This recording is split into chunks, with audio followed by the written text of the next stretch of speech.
bayan ng Capas Tarlac, pinasinayaan ng 702nd Infantry Brigade at 3rd Mechanized Infantry Battalion ang heroic marker bilang pagkilala sa kabayanihan ni 2nd Lieutenant Dennis G. Avila.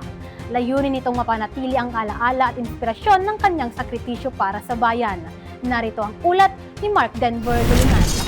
Isang makasaysayan at makabuluhang pagpupugay sa isang bayaning sundalo ang pinangunahan ng 702nd Infantry Brigade at 3rd Mechanized Infantry Makatarungan Batalyon ng Philippine Army, katuwang ang lokal ng pamahalaan ng Capas at sa pamamagitan ng normal na pagpapasinaya ng heroic marker para kay yumaong 2nd Lieutenant Dennis G. Avila sa Barangay Kutkut 1, Capas Tarlac.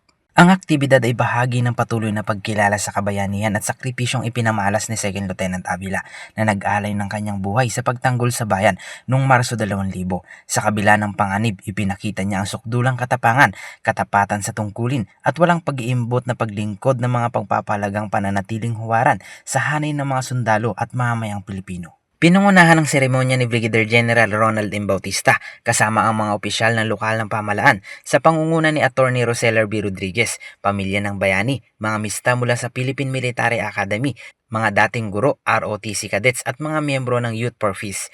Ipinakita ng kanilang presensya ang sama-samang pagpupugay at pasasalamat sa komunidad sa isang lingkod bayan na nagpakita ng kagitingan at dedikasyon sa paglingkod para sa kapakanan ng sambayanan. Higit pa sa isang monumento ang heroic marker, nagsisilbing buhay na paalala ng mga pagpapahalagang isinabuhay ni 2nd Lieutenant Avila, pagmamahal sa bayan, katatagan sa gitna ng pagsubok at tapat na paglilingkod na higit pa sa pansariling kapakanan.